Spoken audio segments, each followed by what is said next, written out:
ایک مرتبہ سورہ ہم 3 دفعہ سورہ اخلاص تمام مومن و مومنات، تمام شہدائے ملت جعفریہ، اپنے تمام مرحومین کو شامل کرتے ہوئے تمام علماء کرام، مراجع اعظام، بانی جامعۃ المنتظر اور بالخصوص ڈاکٹر حسنین کی ہمشیرہ سیدہ کنیز عذرا اور سیدہ کنیز پنجتنی اور ان کے خاندان کے دیگر مرحومین کو شامل کرتے ہوئے رحم اللہ من قرأ الفاتحہ۔ بسم اللہ الرحمن الرحیم، الحمدللہ رب العالمین،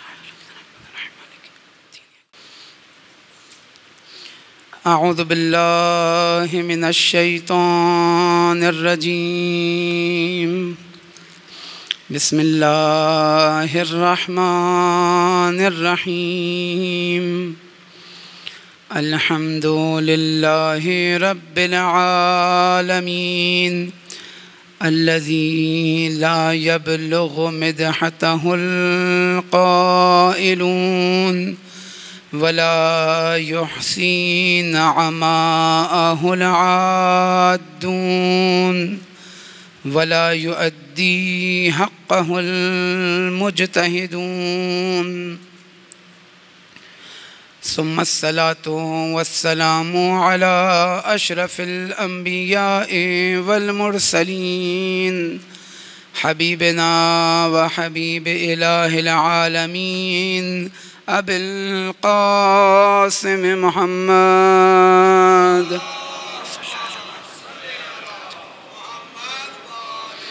وعلى آله الطيبين الطاهرين المعصومين المظلومين الذين أذهب الله عنهم الرجس وطهرهم تطهيرا،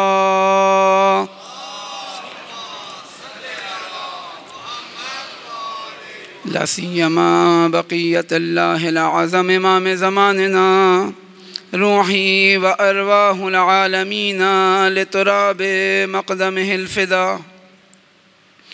وقال الله تبارك وتعالى في كتابه المجيد، بسم الله الرحمن الرحيم، يريدون ليطفئوا نور الله بأفواههم والله متم نوره ولو كره الكافرون، هو الذي أرسل رسوله بالهدى ودين الحق ليظهره على الدين كله ولو كره المشركون. درود بھیجے بر محمد و آل محمد.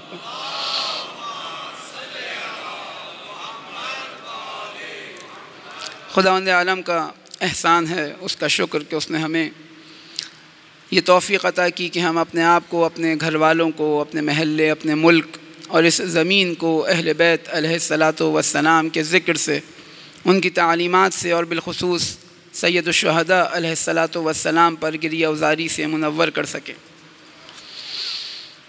کل چند عرائض آپ کے سامنے بیان ہوئے، ایک مقدمتاً چند چیزوں کی تکرار کے ہمارا عقیدہ یہ ہے کہ یہ عزاداری سید الشہداء علیہ الصلاۃ والسلام در حقیقت انبیاء علیہ الصلاۃ والسلام کی تحریک، ائمہ علیہ الصلاۃ والسلام کی تحریک، رسول اللہ کی تحریک، امیر المؤمنین کی تحریک، سید الشہداء علیہ الصلاۃ والسلام کی تحریک کا تسلسل ہے، جسے 61 ہجری میں یزید نے دبانا چاہا، لیکن اسیران کربلا نے کربلا سے کوفہ، کوفہ سے شام، شام سے مدینہ اور پھر ہر دور سے ہوتے ہوئے یہ عزاداری کی صورت میں یہ سلسلہ آج ہم تک پہنچ رہا ہے. لہٰذا اس عزاداری کا ہدف وہی ہے جو انبیاء علیہ الصلاۃ والسلام کا ہدف، اس عزاداری کا وہی مقصد ہے جو سید الشہداء علیہ الصلاۃ والسلام کا مقصد.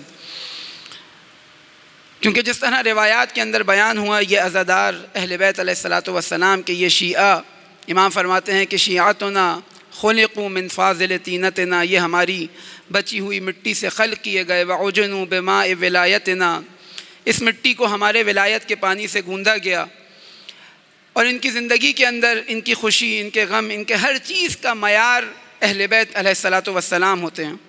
اور جب تک سید الشہداء علیہ الصلاۃ والسلام کے خون کا انتقام نہ لیا جائے، جب تک اللہ کے دین کا جو ہدف قرآن بیان کر رہا ہے، رسول اللہ کی بعثت کا مقصد جو قرآن بیان کر رہا ہے، انبیاء علیہ الصلاۃ والسلام کی بعثت کا مقصد جو قرآن بیان کر رہا ہے، جب تک یہ مقصد پورا نہ ہو، رسول اللہ کے اس فرمان کے مطابق کہ وہ حرارت ان کے دلوں میں موجود ہے، ان کے وجود میں موجود ہے کہ لا تبرد ابدا، یہ کبھی سرد نہیں ہوگی. یہ سکون سے نہیں بیٹھ سکتے، انہیں اطمینان نہیں آئے گا، انہیں قرار نہیں آئے گا. یہ بے چین ہیں اس امر کی خاطر کہ جس کی خاطر اس کائنات کو خلق کیا گیا. یہ بے چین ہیں اس امر کی خاطر جس کی خاطر انبیاء علیہ الصلاۃ والسلام کو بھیجا گیا. اور یہ بے چین ہیں اس امر کی خاطر جس کی خاطر سید الشہداء نے نہ صرف یہ کہ اپنے آپ کو قربان کر دیا بلکہ اپنی اولاد کو قربان کر دیا. لہذا جب تک وہ وعدہ محقق نہ ہو، جب تک وہ انتقام اس کی صورت سامنے نہ آئے، ان شیعوں کو قرار نہیں آ سکتا، کیونکہ ان کے مولا کو قرار نہیں ہے، وہ بے چین ہیں. جس طرح کل آپ کے سامنے روایت بیان کی، ولدی یا علی، اے میرے بیٹے علی، اے سید سجاد، لا یسکن دمی، واللہ لا یسکن دمی، اللہ کی قسم میرے خون کو آرام نہیں پہنچے گا، میرا خون مضطرب رہے گا، میرے خون کو سکون نہیں پہنچے گا، حتیٰ یبعث اللہ المہدی، یہاں تک کہ خداوند متعال میرے فرزند مہدی کو مبعوث کرے. یہ دنیا قرار پائے گی اللہ کے ولی کے ظہور سے، اللہ کی حاکمیت کے محقق ہونے سے. لہٰذا ہمارا ہدف، ہماری عزاداری کا ہدف، ہماری زندگی کا ہدف وہی ہدف ہے جو سید الشہداء کا ہدف ہے، وہی ہدف ہے جو انبیاء علیہ الصلاۃ والسلام کا ہدف ہے. اور ہر دور کے شیعہ آ کر اپنے زمانے کے امام کے سامنے اس امر کا اظہار کیا کرتے تھے، بتایا کرتے تھے کہ وہ کس عقیدے پر ہیں، کس ہدف کی خاطر زندگی گزار رہے ہیں، ان کا مقصد کیا ہے. اور جب یہ بیان کیا کرتے تھے کہ ان کا ہدف کیا ہے، مقصد کیا ہے، وہ زندگی کے اندر کیا روش اپنائے ہوئے ہیں، پھر وہ پوچھتے تھے اے مولا، آیا آپ مجھ سے راضی ہیں یا راضی نہیں ہیں؟ آیا آپ میری نسبت امید رکھتے ہیں کہ میں کامیاب ہوں یا کامیاب نہیں ہوں؟ ایک شخص آتا ہے امام باقر علیہ الصلاۃ والسلام کی خدمت میں،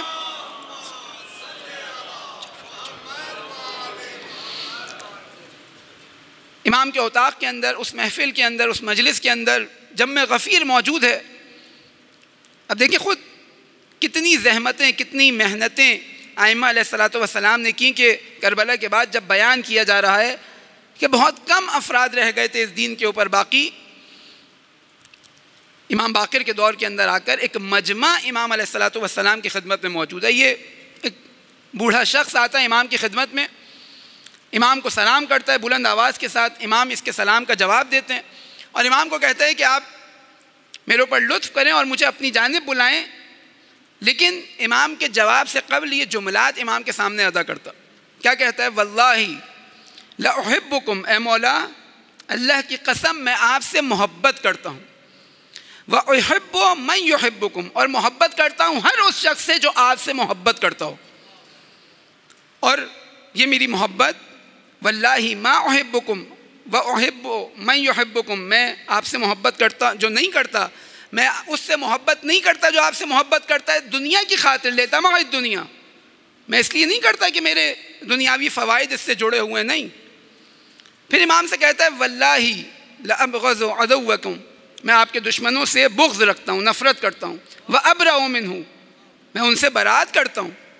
واللہ ما ابغض عدوکم وابرأ منہ، اللہ کی قسم میں ان سے دشمنی نہیں رکھتا، ان سے برات نہیں کرتا، لوتر بینی و بینہ، میری ان سے ذاتی دشمنی کی خاطر میں برات نہیں کرتا، میرا ذاتی مسئلہ نہیں ہے، یہ میں کر رہا ہوں صرف آپ کی خاطر. واللہ احل حلالکم و احرم حرامکم، اللہ کی قسم جس کو آپ نے حلال قرار دیا اس کو حلال جانتا ہوں، جس کو آپ نے حرام قرار دیا اس کو حرام جانتا ہوں.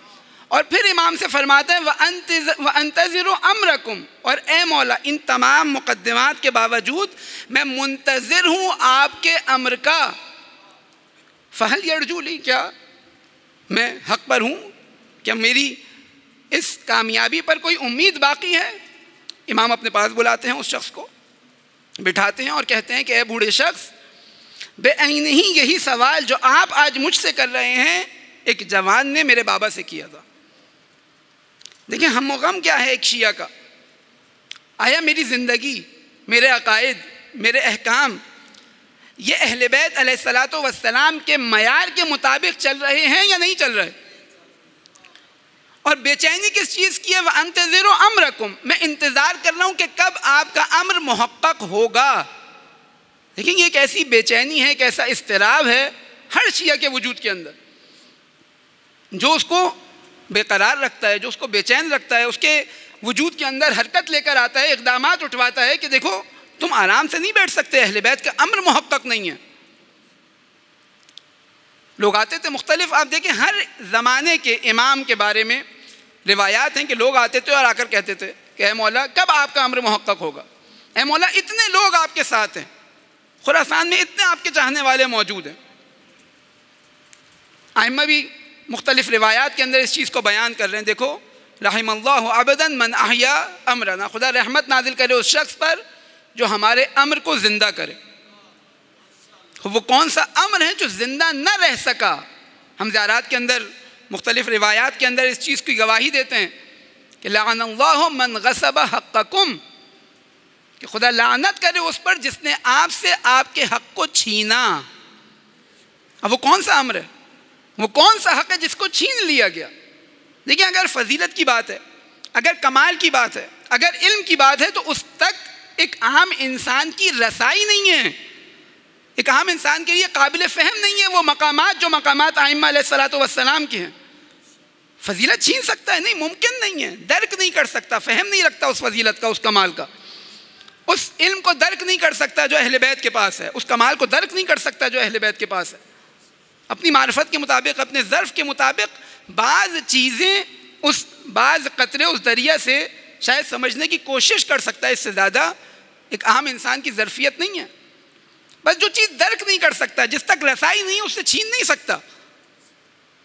اہل بیت سے کسی نے کمال نہیں چھینا, اہل بیت سے کسی نے علم نہیں چھینا. یہ امر تکوینی اہل بیت کا کوئی نہیں چھین سکتا. گزشتہ برس آپ کے سامنے بیان ہوا, یہ ولایت تکوینی اہل بیت علیہ الصلوۃ والسلام کی, یہ ایسی نہیں ہے, قابل تصرف نہیں ہے لوگوں کے لیے کہ لوگ اس کے اندر آ کر دخل اندازی کریں اور اہل بیت کے اس حق کو چھین لیں. نہیں, وہ کون سا حق ہے, وہ کون سا امر ہے کہ جس کو چھین لیا گیا؟ وہ یہ حاکمیت, یہ خلافت, یہ ظاہری حکومت اہل بیت علیہ الصلوۃ والسلام کی. اور ہمارا بنیادی ترین اختلاف امت مسلمہ کے اندر اسی بنیاد کے اوپر وجود میں آتا ہے کہ ہم کہتے ہیں رسول اللہ کے بعد ہم امیر المؤمنین کو بلا فصل خلیفہ مانتے ہیں. کیوں؟ کیونکہ انہیں اللہ تعالیٰ نے خلیفہ قرار دیا, اللہ تعالیٰ نے امام قرار دیا. اور ان کے بعد ایک ایک کر کے ائمہ علیہ الصلوۃ والسلام. لہذا روایات کے اندر بھی جگہ جگہ آپ دیکھیں اہل بیت کہتے ہیں دیکھو ہم اگر خاموش ہوئے اپنے امر کے غصب ہو جانے پر, اپنے حق کے چھن جانے پر, تو یہ اس لیے نہیں تھا کہ ہم اس سے راضی تھے. اگر ہم راضی تھے تو صرف اس خاطر کہ امت کے درمیان تفرقہ ایجاد نہ ہو, یا امیر المومنین کے اقوال کے مطابق ایسا نہ ہو کہ یہ لوگ پلٹ کر واپس مرتد ہو جائیں, دین سے بیزار ہو جائیں. ابھی اسلام نومولود ہے. لہٰذا ہر دور کے اندر خود امام علیہ الصلوۃ والسلام اور ان کے شیعہ, ان سب کی یہ کوشش ہوتی تھی کہ اس امر کے محقق ہونے کا زمینہ فراہم کریں. شیعہ کہتے ہی اس کو تھے. جو بے چین ہوتا تھا, اضطراب ہوتا تھا, آ کر بار بار پوچھتے تھے مولا اتنے چاہنے والے, اتنے ماننے والے, کب یہ امر محقق ہوگا؟ امید ہے ایک, اور ایسی تڑپ تھی کہ اتنا بے چین ہوتے تھے کہ ہر دور میں ایک امید ہوتی تھی انہیں کہ وہ دور قریب آنے والا ہے. آتے تھے امام کے پاس, پوچھتے تھے, امام کہتے تھے کہ دیکھو اللہ تعالیٰ نے اس امر کے استحقاق کو قرار دیا تھا 70 ہجری کے اندر, لیکن سید الشہداء کے قتل سے, ان کی شہادت کے سبب خداوند متعال نے اہل زمین پر غضب نازل کیا, عذاب نازل کیا کہ اس امر کو دور کر دیا اہل زمین سے. ان لوگوں نے ساتھ نہیں دیا سید الشہداء کا. لہذا خداوند متعال نے اس امر کو 140 ہجری پر مؤخر کر دیا. لوگ آئے امام صادق کے پاس, لوگ آئے امام رضا کے پاس, پوچھا کہ ہم نے سنا تھا امام باقر علیہ الصلوۃ والسلام نے فرمایا تھا کہ یہ امر 140 ہجری میں محقق ہوگا, کیا ہوا؟ امام نے کہا دیکھو تم نے ہمارے رازوں کو فاش کر دیا, تم لوگوں نے ہمارے اسرار کو اپنے دل میں نہیں رکھ سکے, تم لوگ ہماری صحیح اتباع نہیں کر سکے. نتیجہ کیا نکلا کہ وقت سے قبل کچھ افراد نے آ کر اس تحریک کو ہائیجیک کر لیا. لیکن جو شاہد مثال ہے, ابھی جو چیز بیان کرنا چاہ رہا ہوں ان روایات سے, وہ یہ کہ ہر شیعہ, ہر زمانے کا امام بے چین ہے اس امر کے استحقاق کی خاطر, اس امر کے محقق کرنے کی خاطر, اس امر کے نفاذ کی خاطر, کیونکہ یہ ایسا امر نہیں ہے کہ امام کی ذات سے مربوط ہو. یہ انسانوں کی ہدایت کا ذریعہ ہے, یہ انسانوں کے کمال کا ذریعہ ہے. لہٰذا ائمہ علیہ الصلوۃ والسلام خود تڑپ رہے ہوتے تھے کہ اس امر کو محقق کر سکیں. یہ غیبت, زمانے کے امام کی غیبت ہمارے لیے جتنی مشکل ہے اس سے کئی گنا زیادہ خود زمانے کے امام کے لیے سخت ہے. یہ مظلومیت ہے امام کی. ہمارے لیے کیا سخت ہے, ہم تو تصور میں بھی نہیں آتا. ہمارے ذہنوں کے اندر بھی ہمارے دن گزر جاتے ہیں, ہفتے گزر جاتے ہیں, مہینے گزر جاتے ہیں, ہم اپنے زمانے کے امام کو یاد بھی نہیں کرتے. ہمیں اپنی زندگی کے اندر کوئی کمی کا احساس نہیں ہوتا کہ جس کے بارے میں ہم کہہ رہے ہیں بے ابی انت و امی و مالی و ولدی, کہ میرے ماں باپ آپ پر قربان, میری جان آپ پر قربان, میرے مال و اولاد آپ پر قربان. میری زندگی کے اندر سے وہ شخص, وہ ذات میں دیکھ نہیں پا رہا اس کو, میں سن نہیں پا رہا اس کو, لیکن میرے وجود کے اندر کوئی تبدیلی نہیں آتی, مجھے کوئی احساس نہیں ہوتا. لہذا ہم و غم انسان اپنا اہل بیت علیہ الصلوۃ والسلام کو قرار دے, اگر واقعاً شیعہ ہے تو یقیناً وہ فطرت باقی ہے. جب اس کو خلق ان کی بچی ہوئی مٹی سے کیا گیا ہے, جب اس کی مٹی کو ان کی ولایت کے پانی سے گوندا گیا ہے, تو اس کا مطلب وہ رمق اس کے دل میں موجود ہے. وہ فطرت کے اوپر یہ باقی ہے جس فطرت پر اللہ تعالیٰ نے اس کو خلق کیا. لہذا انسان اس فطرت کی جانب قدم بڑھائے, اس فطرت کو پاک کرے. اور یہ گریہ, یہ عزاداری در حقیقت اسی لیے. یہ ایسا نہیں ہے کہ صرف ہمارے انفرادی گناہوں کو بخش دیا جائے اور اس کے بعد ہماری جو جتنی ذمہ داری ہے وہ ہم نے پوری کر لی. نہیں, یہ پاکیزگی ہم نے منتقل کرنی ہے, یہ پاکیزگی ہم نے دنیا تک پہنچانی ہے. سید الشہداء کے ذکر کے ذریعے اس پوری دنیا کو پاک کرنا ہے تاکہ یہ دنیا پاک ہو کر اس امر کی طرف آگے بڑھ سکے. یہ بے چین ہو, یہ تڑپے اس امر کے لیے. جب تک تشنگی ایجاد نہیں ہوگی, جب تک امید ایجاد نہیں ہوگی, یہ دنیا اس طرف قدم نہیں بڑھا سکتی. لہٰذا یہ امید ہم اپنے اندر بھی زندہ کریں, اور اس امید بشریت المؤمل لاحیاء الکتاب و حدودہ, کہ جس کے بارے میں روایت کہتی ہے, وہ امید کہ جو آ کر قرآن کو زندہ کرے گا, جو آ کر حدود الہی کو زندہ کرے گا. واقعاً اپنے دلوں کو ان سے جوڑیں.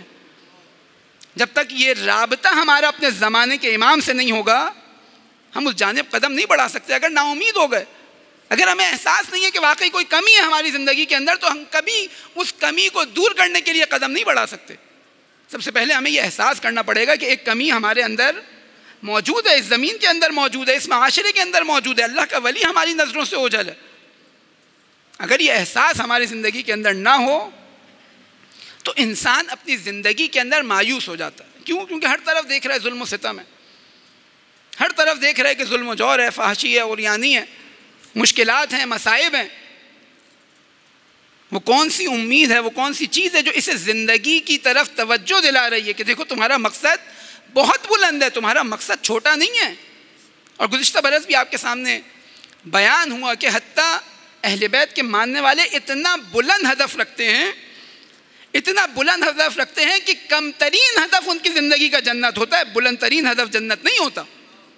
آپ قرآن کی آیات دیکھیں, کفار کے بارے میں تو قرآن کہہ رہا ہے وسیق الذین کفروا, وہ لوگ جنہوں نے کفر اختیار کیا ان کو کھینچ کر لے جایا جائے گا جہنم کی جانب, الی جہنم زمرا, کھینچ کر لے کے چلے جائے گا جہنم کی جانب. سمجھ آتا ہے کہ جہنم سے انسان خوف کھاتا ہے. لیکن قرآن ایک اور جگہ کہہ رہا ہے وسیق الذین اتقوا ربہم الی الجنۃ زمرا, کہ وہ لوگ جنہوں نے اپنے رب کا تقوی اختیار کیا انہیں بھی جنت کی طرف کھینچ کر لے کے جایا جائے گا. ایک عالم دین کہتے ہیں میرے لیے یہ سوال تھا, خود جنت کی طرف کیوں کھینچ کر لے کے جایا جائے گا؟ وہ کون لوگ ہوں گے جو جنت سے رک رہے ہوں گے, جنت سے منہ موڑ رہے ہوں گے؟ آئیں آ کر دیکھیں روایات کہتی ہیں کہ عزاداران سید الشہداء محشر کے اندر سید الشہداء کے گرد جمع ہوئے ہوں گے, اور سید الشہداء سے محو گفتگو ہوں گے, ان سے محو زیارت ہوں گے. اور آ کر جب فرشتے کہیں گے کہ آؤ تمہیں جنت کی طرف لے کر جائیں, فیابون, تو وہ انکار کریں گے. وَيَخْتَارُونَ مَجْلِسَهُ وَحَدِيثَهُ, اور یہ اختیار کریں گے سید الشہداء کی محفل کو, یہ اختیار کریں گے سید الشہداء کے کلام کو. اور حوریں آئیں گی, آ کے کہیں گی کہ چلو تمہارا انتظار کیا جا رہا ہے. یہ اپنی نگاہیں بلند نہیں کریں گے, یہ محو ہو چکے ہوں گے سید الشہداء کی ذات کے اندر. ایک شیعہ, ایک عزادار حتیٰ جنت پہ راضی نہیں ہوتا, اس کا ہدف سیدہ شباب اہل الجنہ ہوتا ہے. وہ جنت پہ راضی نہیں ہوتا, وہ قسیم النار والجنہ پر جا کر مطمئن ہوتا ہے. وہ پروردگار عالم سے ملاقات پر مطمئن ہوتا ہے۔ لہٰذا اپنی اس دنیا کے اندر بھی اپنا ہدف انسان چھوٹا نہ رکھے۔ اہل بیت کا ماننے والا یہ نہیں دیکھتا کہ آج ابھی زندگی کے اندر وہ کیا کام انجام دے سکتا ہے، نہیں، وہ دیکھتا ہے اس دنیا کو نجات دینے کے لیے کون سا قدم اٹھا سکتا ہے۔ ہو سکتا ہے میں اپنی زندگی کے اندر اس کا نتیجہ نہ دیکھوں۔ آپ دیکھیں خداوند متعال جو انبیاء کا بعثت کا مقصد بیان کر رہا ہے، یہ جو آیت میں نے آپ کے سامنے تلاوت کی اس کا دوسرا حصہ، اور یہ 3 مرتبہ یہ آیت تکرار ہو رہی ہے قرآن کے اندر، عجیب ہے، بے عین ہی یہ آیت 3 مرتبہ تکرار ہو رہی ہے۔ اس آیت کا پہلا حصہ هو الذی ارسل رسولہ بالہدی ودین الحق لیظہرہ علی الدین کلہ، کہ اس نے اپنے رسول کو بھیجا ہدایت کے ساتھ، دین حق کے ساتھ، کس لیے؟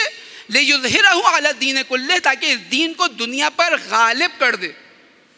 یہ دین ہر دین کے اوپر غالب آ جائے، یہ دین ہر فکر کے اوپر غالب آ جائے، یہ دین ہر آئیڈیالوجی کے اوپر غالب آ جائے۔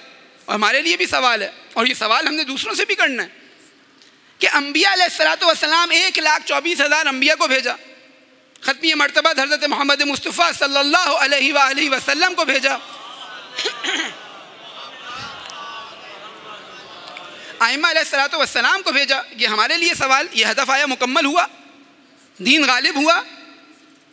دین آیا ہر فکر کے اوپر غالب ہو چکا ہے؟ نظر نہیں آتا۔ دین کا نظام ہر نظام کے اوپر غالب ہو چکا ہے؟ نظر نہیں آتا۔ تو اگر ہدف وہ ہو جو انسان اپنی زندگی کے اندر دیکھ لے تو 1,24,000 انبیاء گزر گئے، یہ ہدف تو مکمل نہیں ہوا۔ ائمہ آ کر چلے گئے، یہ ہدف تو مکمل نہیں ہوا۔ تو نعوذ باللہ ایسا تو نہیں ہے کہ انہوں نے اپنی ذمہ داری ادا نہیں کی، نہیں، وہ اپنی ذمہ داریاں ادا کر رہے تھے، لیکن یہ ہدف فی الحال رکا ہوا ہے۔ حالانکہ اس کی کیا وجہ ہے یہ بیان ہوگا، لیکن یہ سوال دوسروں سے بھی کیا جانا چاہیے کہ جو ہم ختم نبوت کے قائل ہیں، خود نبوت کا سلسلہ تو ختم، رسالت کا سلسلہ ختم، ہم ختمی مرتبت کو ختم الرسل سمجھتے ہیں، ختم النبی سمجھتے ہیں، لہٰذا یہ رسالت و نبوت کا سلسلہ رک گیا اور ہدف ابھی نامکمل ہے۔ تو یا تو آپ قبول کریں کہ نبوت کی وصایت کا ایک سلسلہ موجود ہے جو آ کر اس نبوت کے اس ہدف کو مکمل کرے گا، یا اگر ہے تو آئیں، آ کر جھٹلا سکتے ہیں قرآن کو تو جھٹلائیں۔ یہ خود دلیل ہے اس بات کے اوپر کہ اللہ کی حجت، اللہ کی آخری حجت اس سلسلے سے جڑی ہوئی ہے جو وصایت کا سلسلہ ہے۔ یہ عام سلسلہ نہیں ہے، کسی کو بھی اٹھا کر امام نہیں بنایا جا سکتا۔ یہ سوال ہے امت سے، دیکھے آیا واقعاً یہ ہدف پورا ہو گیا؟ نہیں ہوا تو کون ہے آ کر جو نبوت کے ہدف کو مکمل کرے گا؟ کون ہے آ کر جو رسولوں کی بعثت کے ہدف کو مکمل کرے گا؟ اور جہاں یہ بات ہے تو ہمیں بھی سمجھنا چاہیے کہ لازمی نہیں ہے کہ ہم ہر ہدف زندگی کے اندر وہ بنائیں جو مثلا چند سالوں کے اندر، 5-10 سالوں کے اندر نظر آ جائے، لازمی نہیں ہے۔ انسان اپنی زندگی کے اندر بلند ہدف قرار دے،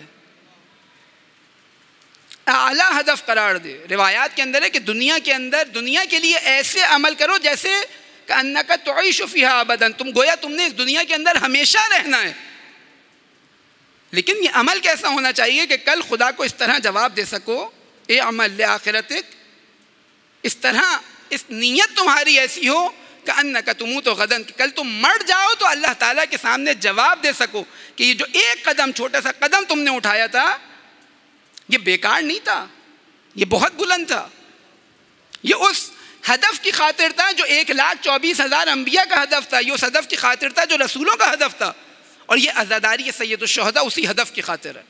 یہ زمینہ فراہم کر رہی ہے اس ظہور کا، اس بعثت کا۔ یہ تڑپ ایسے ہی ہمارے دلوں کے اندر موجود نہیں ہے۔ دیکھیں اگر یہ تڑپ نہ ہو، یہ بالکل ایسی ہے جیسے انسان، آپ یہاں پانی موجود ہے لیکن مجھے پیاس نہ لگے تو میں کبھی بھی پانی کی طرف اپنا ہاتھ نہیں بڑھاؤں گا۔ کب پانی کی طرف ہاتھ بڑھاؤں گا؟ جب مجھے پیاس لگے گی۔ خوب یہ تڑپ، یہ جذبہ، یہ حرارت، یہ بے چینی دلوں کے اندر اس خاطر قرار دی گئی ہے کہ تاکہ تم قدم بڑھا سکو۔ خالی جاننے سے کچھ نہیں ہوتا، تمہاری جذباتی وابستگی ہونی چاہیے اس ہدف کی خاطر۔ اور جب بلند ہدف ہوگا، اتنا بلند ہدف ہوگا تو انسان نا امید نہیں ہوگا۔ کیوں؟ کیونکہ امید کس سے لگایا ہوا ہے؟ امید اس امید جہان سے لگایا ہوا ہے، امید بشریت سے لگایا ہوا ہے کہ جس کو خداوند متعال نے غیب میں قرار دیا ہے. کس لیے؟ تاکہ انبیاء علیہ الصلاۃ والسلام کے ہدف کو مکمل کیا جا سکے. لِيُظْهِرَهُ عَلَى الدِّينِ كُلِّهِ، تاکہ اس دین کو غالب کیا جا سکے. لہذا جب ہدف ہمارا واضح ہوگا تو اب ہمارے لیے مشکلات آسان ہو جائیں گی. دیکھیں، اور یہ خود ہمارے لیے واضح ہونا چاہیے کہ انسان فطرتاً مشکلات کا مقابلہ کرنا چاہتا ہے. میں مثال دوں، روایات کے اندر کیا ہے کہ ہر کل مولد یولد علی الفطرہ، کہ ہر بچہ فطرت پر پیدا ہوتا ہے. ولیکن وانما ابواہ یحودانہ وینصرانہ ویجسمانہ، کہ اس کے والدین ہوتے ہیں، یہ معاشرہ ہوتا ہے، یہ اس کے سوسائٹی ہوتی ہے، یہ اسکول ہوتا ہے، یہ اس کے دوست احباب ہوتے ہیں، جو بھی روایت کے اندر والدین کی بات ہے، سرپرستوں کی بات ہے. ابوا یعنی سرپرست، یہ اس کے والدین ہوتے ہیں، یہ سرپرست ہوتے ہیں، یہ معاشرہ ہوتے ہیں، جو کچھ اس کے اوپر تسلط و ولایت رکھتا ہے. یہ ہوتے ہیں جو اس کو منحرف کر دیتے ہیں کسی اور دین کی جانب. اگر انسان دیکھنا چاہے کہ فطرت کیا ہے تو بچوں کی طرف نگاہ کرے. آپ بچوں کو گیم دیں، کوئی بھی موبائل کے اندر گیم پکڑا دیں جس کے اندر کوئی رکاوٹ نہ ہو، کوئی مشکل نہ ہو. بچوں کو گیم دیں، اس سے پوچھے کیا کرنا ہے، اس سے بولیں کہ آپ نے سیدھا چلتا جانا ہے. اس کے اندر ایک ہدف ہے، وہاں تک آپ نے سیدھا چلتے جانا ہے، وہ ہدف آپ کو حاصل ہو جائے گا. بچہ کیا کرے گا؟ بچہ فوراً 2 منٹ کے لیے آپ کا موبائل لے گا. جب وہ دیکھے گا نہ کوئی رکاوٹ ہے، نہ کوئی پریشانی ہے، سیدھا بس چلتے جانا ہے، وہ آپ کو اٹھا کے موبائل واپس کر دے گا. کہے گا اس میں تو انٹرسٹ ہی نہیں ہے. یہ کیسا ہدف ہے جس کے لیے قربانی نہیں دینی؟ یہ کیسا ہدف ہے جس میں چوٹ نہیں لگنی؟ یہ کیسا ہدف ہے جس کے اندر کوئی مشکل نہیں آنی، میرا مال نہیں جانا، جو کوائنز میں نے جمع کیے ہیں وہ خرچ نہیں ہونا، کچھ بھی تو نہیں ہونا. دشمن نے کیا کیا؟ وہ ہماری نفسیات کو جانتا ہے، اسے معلوم ہے. جس طرح اسے معلوم ہے کہ ہر انسان اپنے لیے ایک نمونہ عمل کو تلاش کر رہا ہوتا ہے. اس نے ان آئیڈیلز کے سامنے، ان آئیڈیلز کے مقابل جو اللہ تعالیٰ نے آئیڈیلز قرار دیے، فیک ہیروز بنائے، فیک آئیڈیلز بنائے. ہمارے بچوں کو فیک آئیڈیلز دیے، ڈراموں کی صورت میں، سیریلز کی صورت میں، کارٹونز کی صورت میں، اینیمیشنز کی صورت کے اندر. اور ہم اب ان کو آئیڈیلائز کرنے لگے، ہماری نسلیں ان کو آئیڈیلائز کرنے لگی.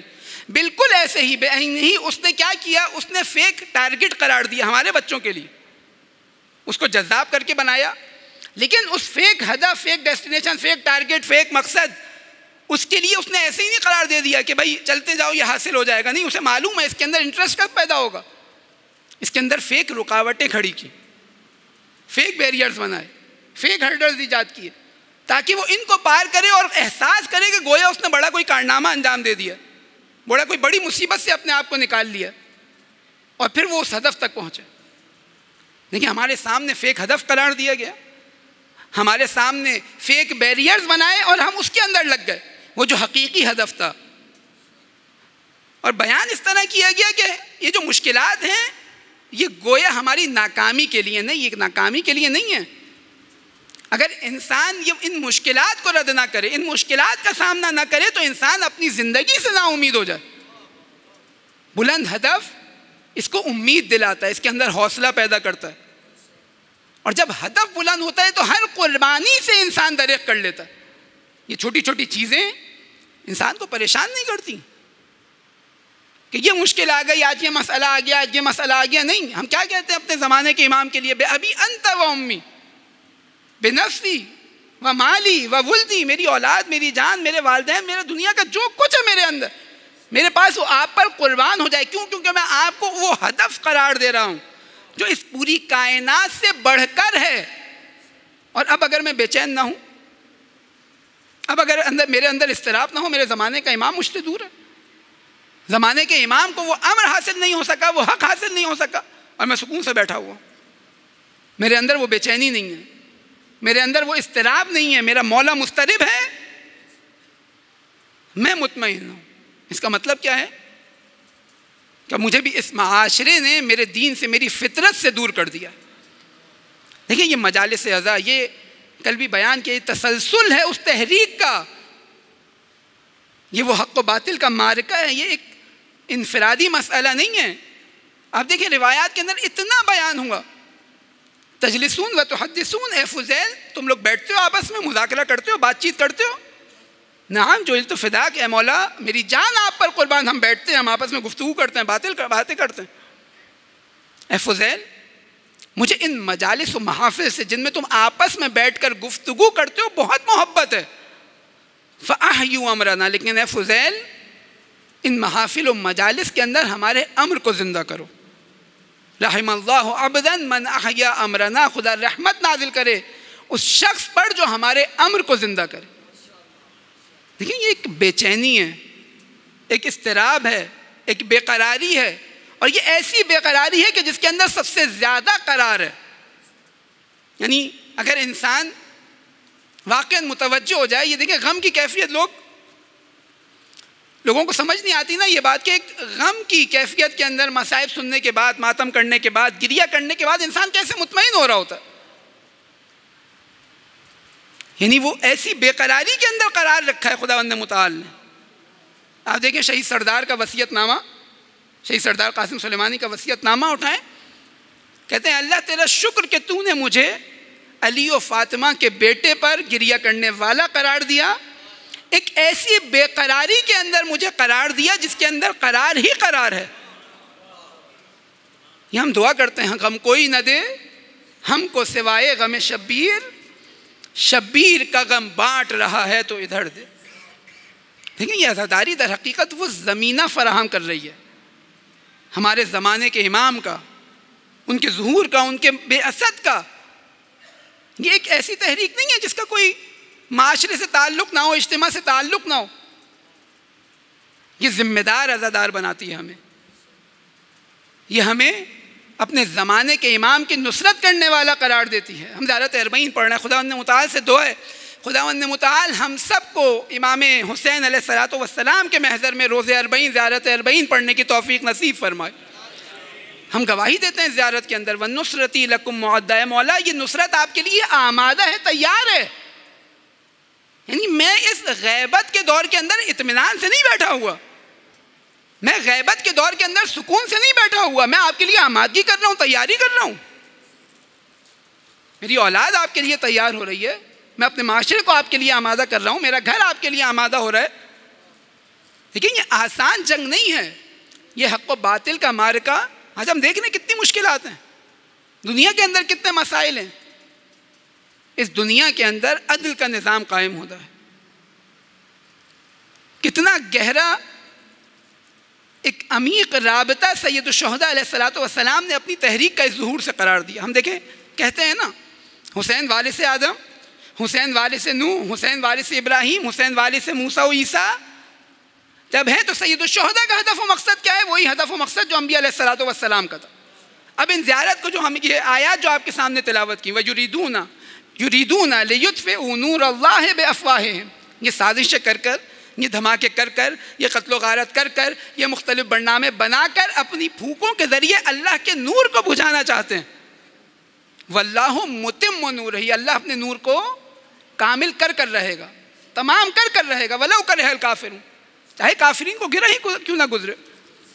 اور سورہ فتح کے اندر مختلف انداز میں اسی بات کو بیان کیا گیا. اس کے بعد اب اس نور کے کمال کا مصداق قرآن بیان کر رہا ہے. یہ نور کامل ہوگا کب ہوگا؟ هو الذی ارسل رسولہ بالہدی ودین الحق لیظہرہ علی الدین کلہ. لیکن نور کے کمال کا مصداق کس چیز کو قرار دیا جا رہا ہے؟ نور کے کمال کا مصداق قرار دیا جا رہا ہے اس دین کے غلبے کو، کہ یہ فکر دنیا کی فکروں کے اوپر غالب آ جائے، یہ نظریہ دنیا کے نظریات کے اوپر غالب آ جائے. لیکن یہ کام کیسے ہوگا؟ معجزے کے ذریعے. آئیں دوسری آیت کی طرف متوجہ ہوں. لقد ارسلنا رسلنا بالبینات وانزلنا معهم الکتاب والمیزان لیقوم الناس بالقسط. ہم نے انبیاء کو بھیجا، ہم نے اپنے رسولوں کو بھیجا میزان کے ساتھ، کتاب کے ساتھ. کس لیے؟ لیقوم الناس بالقسط، تاکہ لوگ عدالت کے لیے قیام کریں، لوگ کھڑے ہوں. کل آپ کے سامنے بیان ہوا، بنی اسرائیل کی مثال قرآن دے رہا ہے کہ یہ کہتے تھے موسیٰ، اے یا موسیٰ انت وربک فقاتلا، تم اور تمہارا رب جائے اور جا کر جنگ لڑے. انہا ہنا قاعدون، ہم یہاں سکون سے بیٹھے ہوئے ہیں. قرآن کہہ رہا ہے نہیں، ظہور اتنی آسانی کے ساتھ محقق نہیں ہوگا جس میں تمہارا کوئی کردار نہ ہو. یہ تم آ کر مجلس اعضاء کے اندر اپنے آپ کو پاک و پاکیزہ کرو، اپنے آپ کو طاہر قرار دو، اور اس طہارت کو اتنا بلند کرو کہ تم مطہر ہو جاؤ، تم دوسروں کو پاک کرنے کی صلاحیت پیدا کر لو، تم یہ سید الشہداء کا غم، سید الشہداء کا پیغام دوسروں تک منتقل کرو، اور یہ انسان، یہ عوام الناس، یہ جہان کھڑے ہوگا عدالت کے لیے۔ امام آ کر خود معجزے کے ذریعے اس عدالت کو قائم نہیں کریں گے، تمہیں آمادہ ہونا ہے۔ یہ عزاداری،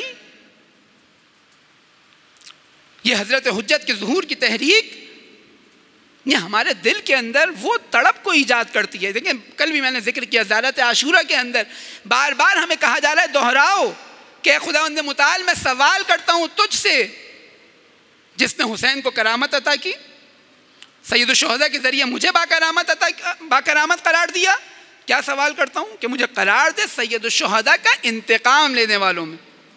کہیں ایسا نہ ہو کہ تمہارے اندر یہ تحریک، یہ جذبہ، یہ خون، یہ سرد ہو جائے، تم سکون سے بیٹھ جاؤ۔ نہیں، تمہارے اندر بے چینی ہونی چاہیے، تمہارے اندر اضطراب ہونا چاہیے۔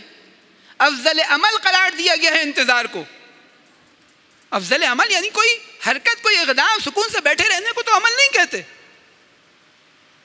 ایسی کوئی تحریک آپ تصور کریں کہ دنیا کے اندر عدل کو غالب کرنا چاہتی ہے، ظلم کا مقابلہ کرنا چاہتی ہے، اور اس کے پاس طاقت نہ ہو، وہ ضعیف ہو، وہ کمزور ہو، اس کے پاس افراد نہ ہو۔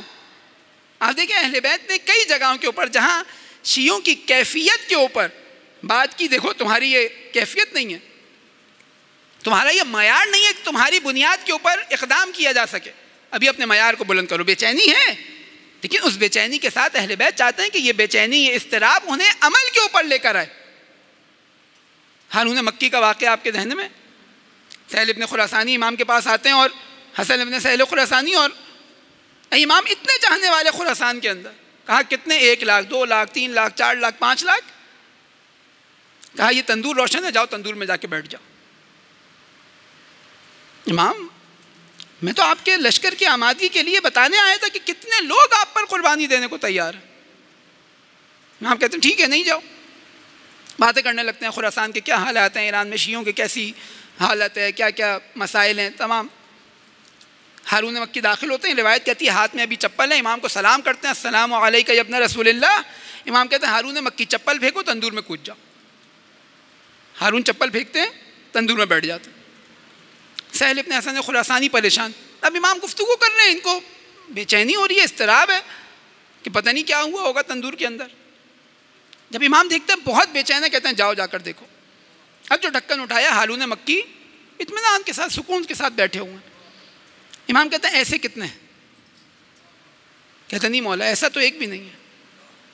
امام کہتے ہیں اگر ایسے 5 ہمیں ملتے تو ہم اپنے حق کے لیے، اپنے امر کے لیے قیام کرتے۔ امام نے کہیں نہیں کہا کہ ہم اس امر سے پیچھے ہٹ گئے، چاہے ائمہ کے دور کے اندر، چاہے غیبت کے دور کے اندر، اس امر سے پیچھے نہیں ہٹا جا سکتا۔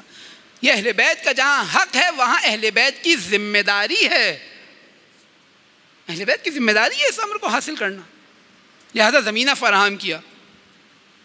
امام کی مثال آپ دیکھیں، اہل بیت ذمہ دار اس چیز کے کہ زمینہ فراہم کریں، وہ اپنی جانب سے حجت تمام کریں، ہم آمادہ ہوں، ہم تیار ہوں، اپنے زمانے کے امام کی خدمت میں پہنچے، اور اب امام پر حجت تمام ہو اور امام قیام کرے۔ یعنی ایک دو طرفہ رابطہ ہے، یہ ایک طرف کا مسئلہ نہیں ہے۔ ثقیفہ کے مسئلے کے اندر جب امام سے اس حق کو چھینا گیا، بی بی کے پاس لوگ آتے تھے، اگر کہتے تھے آیا رسول اللہ نے، ایک شخص آیا، آنے کے بعد بی بی سے پوچھا رسول اللہ نے علی کی خلافت کا کہیں صراحت کا اعلان کیا تھا؟ بی بی کہتی ہے تمہیں حدیث غدیر یاد نہیں ہے، تمہیں روز غدیر یاد نہیں ہے، روز منزلت یاد نہیں ہے۔ وہی جواب دیتا ہے جو آج لوگوں کے ذہنوں کے اندر شبہ ہے، بھائی اگر حق تھا تو کھڑے ہو جاتے، حق تھا تو قیام کرتے۔ پوچھا امام بی بی سے کہ علی نے کیوں نہیں اقدام کیا؟ پھر کہا مثل الامام مثل الکعبہ، امام کی مثال کعبے کی مانند ہوتی ہے، استؤتی لا تؤتا، دیکھو اس کے گرد جا کر گھوما جاتا ہے، اس کو اپنی طرف بلایا نہیں جاتا۔ یہ تمہاری ذمہ داری ہے کہ تم حجت تمام کرو۔ آپ دیکھیں جب ظاہری خلافت امیر المومنین کی خدمت میں لائی گئی، کیا فرماتے ہیں؟ لولا حضور الحاضر وقیام الحجت بوجود الناصر، کہ اگر لوگوں کا مجمع نہ ہوتا اور میرے اوپر یہ نصرت کی حجت تمام نہ ہو جاتی کہ لوگ میرے ناصر ہیں، میں اس خلافت کو وہ قبول نہیں کرتا۔ ذمہ داری کس کی؟ ذمہ داری ہماری ہے۔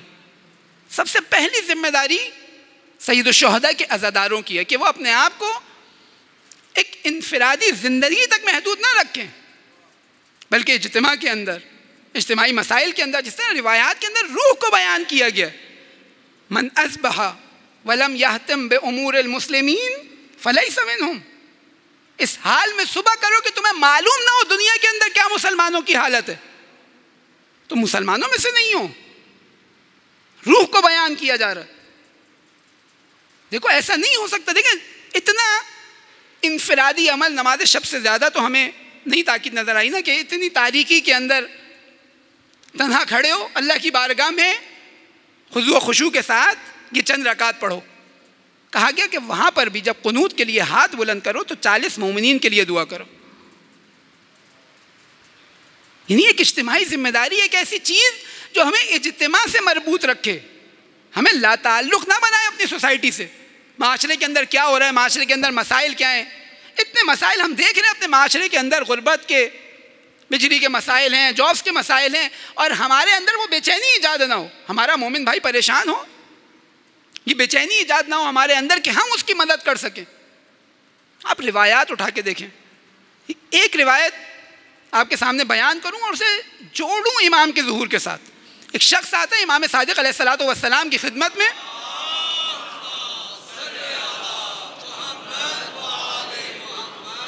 اور آنے کے بعد امام سے یہی تقاضا کرتا ہے، آپ کے اتنے چاہنے والے، اتنی اتباع کرنے والے، آپ قیام کیوں نہیں کرتے؟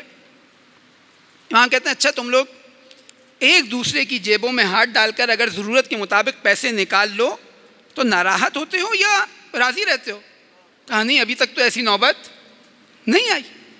کہا جب اس قابل ہو جاؤ نا کہ تمہارا مومن بھائی تم سے تمہاری بغیر اجازت پیسے لے سکے اور تمہیں ذرہ برابر تمہارے دل کے اندر کوئی رمق باقی نہ رہے کہ بھئی یہ کیا ہو گیا، جب بتانا۔ ہمارے زمانے کے امام کے ظہور کی ایک علامت یہ ہے کہ ان کے ماننے والے، ان کے لشکر کے افراد ایسے ہوں گے کہ یہ آپس میں اس طرح ان کے ولایت کا رابطہ، ولایت کا رشتہ ہوگا کہ اگر کسی کو ضرورت پڑے گی اور وہ اپنے بھائی کی جیب سے چند پیسے نکال لے اپنی ضرورت کے مطابق تو اس کو کوئی احساس نہیں ہوگا برائی کا۔ دیکھیں آیا واقعاً ہم، یہ تو اوج ہے نا، یہ تو ایسا مرتبہ امام نے بیان کر دیا شاید ابھی اس مرحلے پر ہمارے لیے قابل تصور نہ ہو، لیکن ہم چھوٹے چھوٹے اپنے مسائل دیکھیں جو کام ہم کر سکتے ہیں، آیا واقعاً اپنے مومن بھائیوں کے لیے۔ دیکھیں مشکلات تو روز بروز بڑھتی جا رہی ہیں، آیا ہمارے درمیان وہ رابطہ واقعاً موجود ہے جو ولایت کا رابطہ ہے، جو ہمیں اجتماعی طور پر اس ظہور کے لیے آمادہ کر سکے؟ آیا ہمارے اندر امام کی محبت ایسی ہے کہ ان کے ماننے والوں کی محبت بھی ویسی ہو جائے؟ جس طرح اس شخص کا، اس بوڑھے شخص کا آپ کے سامنے ذکر کیا جو امام باقر کی خدمت میں آ کر اس چیز کا اظہار کرتا ہے، آپ سے محبت کرتا ہوں اور جو آپ سے محبت کرتا ہے اس سے محبت کرتا ہوں، صرف آپ کی خاطر، دنیا کی خاطر نہیں۔ آیا واقعاً میری یہ، میں اپنی بات کر رہا ہوں، واقعاً میری یہ حالت ہے یا نہیں ہے؟ اگر میری یہ کیفیت نہیں ہے تو کیسے میں اس چیز کے انتظار میں رہ سکتا ہوں کہ جس کے انصار کی یہ صفت ہوگی، جس کے ماننے والوں کی یہ صفت ہوگی؟ لہذا انسان اپنے آپ کو اس ظہور کے لیے آمادہ کرے، بلند ہدف رکھے، بلند مقصد رکھے، اس دنیا کے اندر عدالت کا قیام، اس دنیا کے اندر دین کا غلبہ، یہ ذات کے لیے نہیں، لیس لطمع الدنیا، یہ دنیا کی خاطر نہیں، دنیا کی لالچ میں نہیں، بلکہ اس امام کی خاطر، اللہ کے دین کی خاطر، لقاء اللہ تک پہنچنے کی خاطر، جو گزشتہ برس آپ کے سامنے بیان ہوا سید الشہداء جو یہ تحریک لے کر نکلنا ہے اصلاح کی خاطر، معاشرے کی اصلاح کی خاطر، ظلم و ستم کے خاتمے کی خاطر۔ ہدف کیا ہے؟ من کان فینا باذلا مہجتہ وموطنا علی لقاء اللہ نفسہ، کہ دیکھو ہمارے اوپر اپنے آپ کو قربان کر دو اور اس قربانی کے ذریعے کیا چاہو؟ وموطنا علی لقاء اللہ نفسہ، اللہ تعالیٰ سے اپنی ملاقات کو چاہو۔ اگر ہدف اتنا بلند ہے تو فلیرحل معنا، تو ہمارے ساتھ چلو۔ اس سے کم پر سید الشہداء کے لشکر میں شامل نہیں ہوا جا سکتا۔ دیکھیں اگر ہدف وہ ہدف نہ ہو، ہم و غم اہل بیت نہ ہو انسان کا، تو کئی مسائل ایسے آتے ہیں انسان راستہ جدا کر لیتا۔ عمرو بن قیس مشرقی کوفے کا رہنے والا ہے، اپنے کاروان کے ساتھ کوفے سے فرار اختیار کر رہا ہے. بنی مقاتل کی منزل پر امام علیہ الصلوۃ والسلام سے ملاقات ہوتی ہے. چند افراد ساتھ ہیں اس کے. امام اپنی تحریک کے اندر دعوت دیتے ہیں کہ آؤ میرا ساتھ دو، میں ان اہداف کی خاطر نکل رہا ہوں.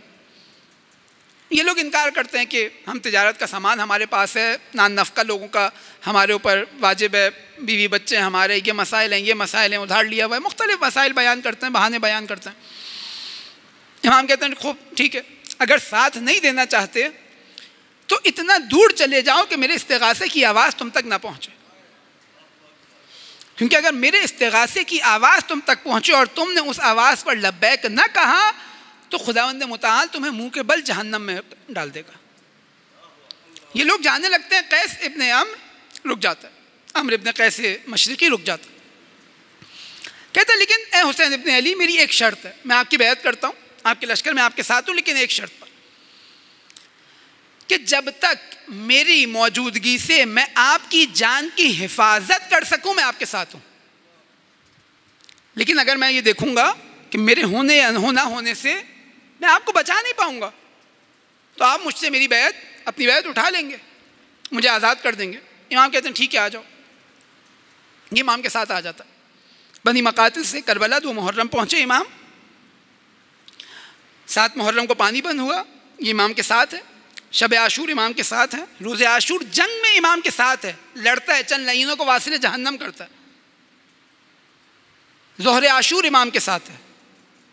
اس کے بعد جب ایک مرحلہ آتا ہے کہ دیکھتا ہے چند افراد امام کے ساتھ موجود ہیں اور اب اس کے ہونے سے امام کو بچایا نہیں جا سکتا، آتا ہے امام کی خدمت میں. اے ابا عبداللہ، آپ کو یاد ہے میں نے کس شرط پر بیعت کی تھی؟ کہا ہاں یاد ہے. کیسے جاؤ گے؟ کہا میں نے ایک مقام کے اوپر گھوڑا اپنا تیار رکھا ہوا ہے، آپ مجھے اجازت دیتے ہیں، اپنی بیعت اٹھاتے ہیں تو میں یہاں سے فرار اختیار کر لوں، میں اپنے آپ کو بچا لوں گا. سید الشہداء کہتے ہیں ٹھیک ہے جاؤ. یہ اپنے آپ کو بچاتا کچاتا نکلتا ہے اور اپنے گھوڑے تک پہنچتا ہے اور وہاں سے فرار اختیار کر کر اپنے آپ کو بچا لیتا ہے. ٹھیک ہے، وہ شخص جو اس کاروان میں سید الشہداء کے ساتھ تھا، لیکن ہدف وہ ہدف نہیں تھا جو سید الشہداء کا ہدف ہے. سید الشہداء کو بچانا چاہتا تھا، لیکن جس امر کی خاطر سید الشہداء اپنے آپ کو قربان کر رہے ہیں وہ ہدف اس کا ہدف نہیں تھا، وہ مقصد اس کا مقصد نہیں تھا. جس کی خاطر حسین نے اپنی اولاد کو قربان کر دیا، علی اکبر کو قربان کر دیا، عباس کو قربان کر دیا، قاسم و محمد کو قربان کر دیا، جس کی خاطر سید سجاد جناب زینب سلام اللہ علیہا حسین کے بچے یہ کربلا سے کوفہ، کوفہ سے شام جا رہے ہیں، یہ بچانا چاہتا تھا سید الشہداء کو، لیکن وہ ہدف اس کا ہدف نہیں تھا، وہ مقصد اس کا مقصد نہیں تھا، اتنا بلند نہیں سوچ پا رہا تھا. نتیجہ کیا نکلا کہ جنت سے دروازے تک آ کر جھٹلا دیا گیا، جنت کے دروازے پر پہنچ کر واپس پلٹ گیا کہ چند لمحے تو رہ گئے تھے، رک جاتا سید الشہداء کے ساتھ. لیکن کیونکہ ہدف وہ ہدف نہیں تھا، مقصد وہ مقصد نہیں تھا جو سید الشہداء کا مقصد ہے، لہذا آخر وقت تک اپنے زمانے کے امام کی رکاب کے اندر کھڑا نہ ہو سکا. دیکھیں ہم زیارت عاشورہ میں کل بھی بیان ہوا، اب یہ تکرار کرتے ہیں انی سلم لمن سالمکم وحرب لمن حاربکم الی یوم القیامہ، یعنی جنگ اس سے ہے جس سے آپ کی جنگ ہے. جنگ کس سے ہے؟ جو آپ کے ہدف کے مد مقابل کھڑا ہے. آج شخص سید الشہداء تو موجود نہیں ہے، آج ان کا فرزند موجود ہے لیکن ہماری آنکھوں سے اوجھل ہے، لیکن اہداف وہی اہداف ہے، مقصد وہی مقصد ہے. وَنُصْرَتِي لَكُمْ مُعَدَّةٌ، اے مولا میری نصرت آپ کے لیے آمادہ ہے، میں تیار ہوں. یہ زیارت اربعین میں ایسے ہی نہیں پڑھ رہا، خالی لفاظی نہیں ہے، میں واقعاً آمادہ ہوں. جب یہ آواز میرے وجود سے نکلے گی تو آیا میرا مولا یہ سلام سن کر ان سلاموں کا جواب نہیں دے گا؟ یہ لشکر اگر واقعاً آمادہ ہو جائے، کیونکہ اس کے اوپر موقوف ہے اللہ کے دین کا تسلط، اللہ کے دین کا سلطہ، اللہ کے دین کی حاکمیت ان انسانوں کے اوپر موقوف ہے، عوام الناس کے اوپر موقوف ہے، معجزے سے نہیں ہونی. اور یہ لشکر زمانے کے امام کا اس عزاداری نے مکمل کرنا ہے. یہ عزاداری ہے جو اس لشکر کو منظم کرے گی، یہ عزاداری ہے اس لشکر کو تشکیل دے گی. آج دنیا کے اندر یہ تحریک جاری ہے، ساری ہے، جگہ جگہ دنیا کے کونے کونے کے اندر عزاداری جاری ہے.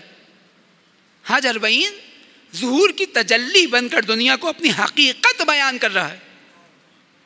واقعاً کسی کو خیال نہیں ہوتا وہاں پر کہ اس کی جیب سے کیا جا رہا ہے کیا آ رہا ہے. گم ہے اس محور کے گرد پہنچنے پر. کربلا پہنچنے کے لیے ایسے محو ہوئے ہیں لوگ, کیا کچھ اپنا لٹا رہے ہیں. دیکھیں ان عراقیوں کو, ان موقف داروں کو, کیا کچھ اپنا لٹا دیتے ہیں ان عزادارہ نے سید الشہداء کی خاطر.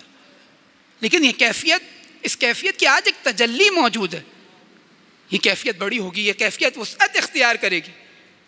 سید الشہداء رحمت اللہ الواسعہ ہیں, باب التوبہ ہیں, ہمارے فطرت کی جانب پلٹنے کا دروازہ ہیں. یہ عزاداری ہمیں فطرت کی جانب پلٹائے گی. یہ عزاداری ہمیں اپنے زمانے کے امام کی طرف پلٹائے گی. انسان اس عزاداری کے ذریعے اپنے امام کو طلب کرے. اس عزاداری کے ذریعے وہ واقعاً سوال اللہ تعالیٰ سے کرے جو زیارت عاشورہ میں زبان سے ادا کر رہا ہے. یہ وجود سے اس چیز کا تقاضا کرے کہ یہ انتظار کر رہے اس امر کا کہ کب سید الشہداء کے خون کا انتقام لیا جائے. ایک ایک امام اس انتقام کے لیے تڑپ رہا ہے, ایک ایک امام اس مظلومیت کے لیے تڑپ رہا ہے. آج بعض روایات کی بنیاد پر امام رضا علیہ الصلوۃ والسلام کی شہادت کا دن ہے. ایک دفعہ درود بھیجے مولا کی ذات کے اوپر.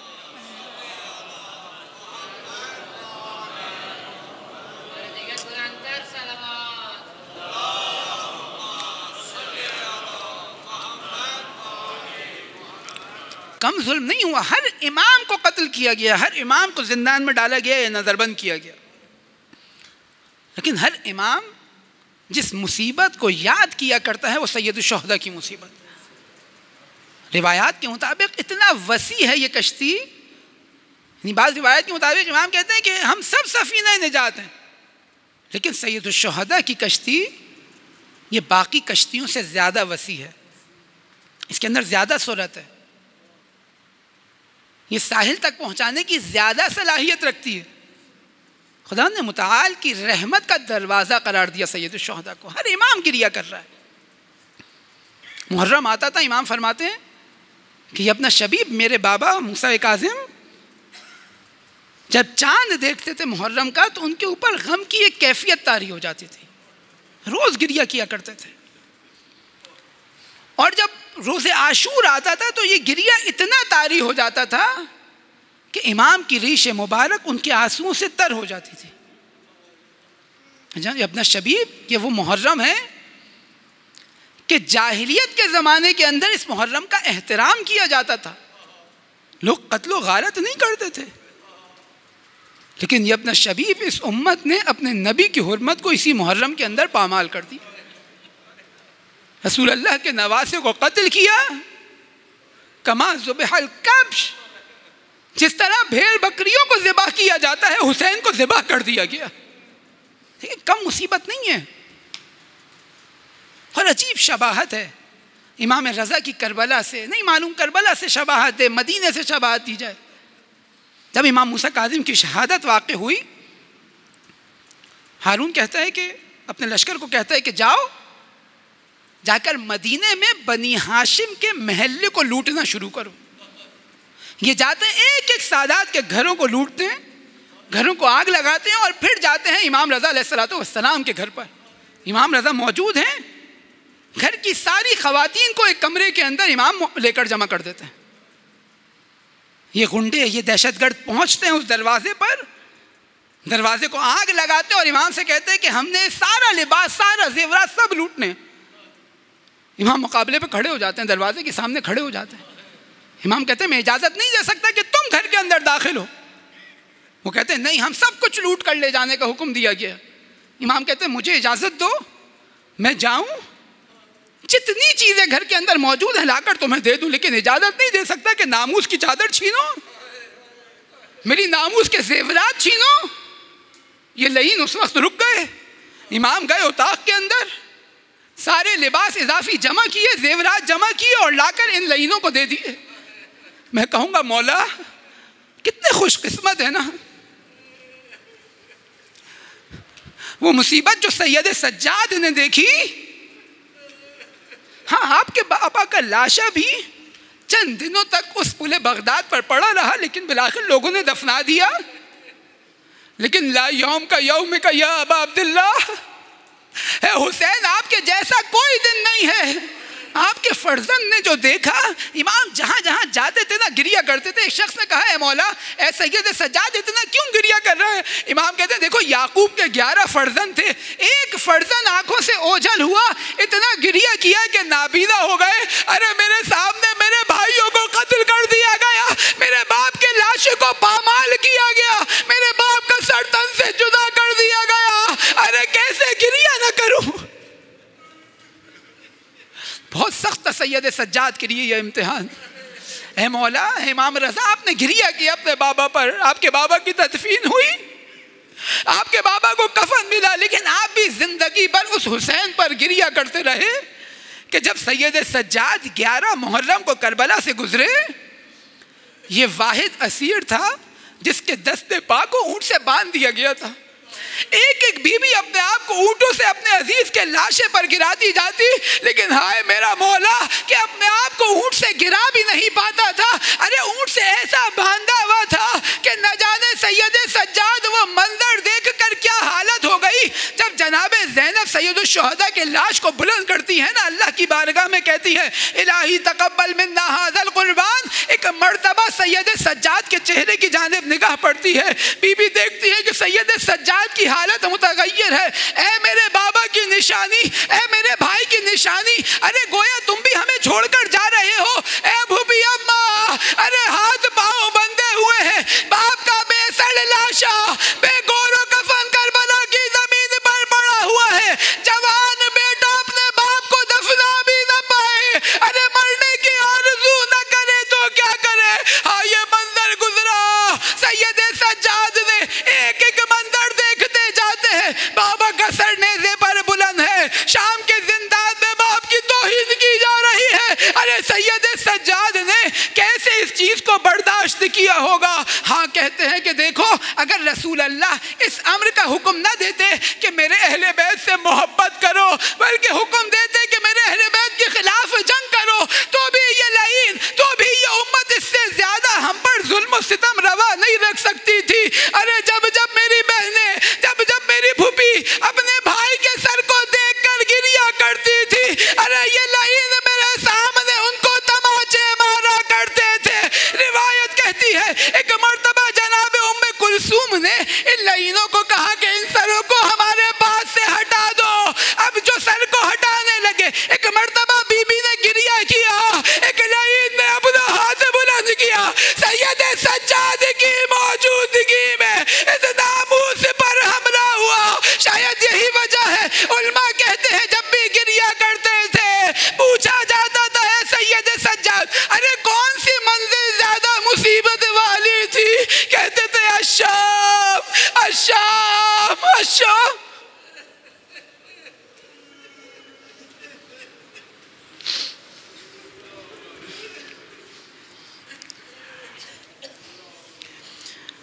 الا لعنت اللہ علی القوم الظالمین.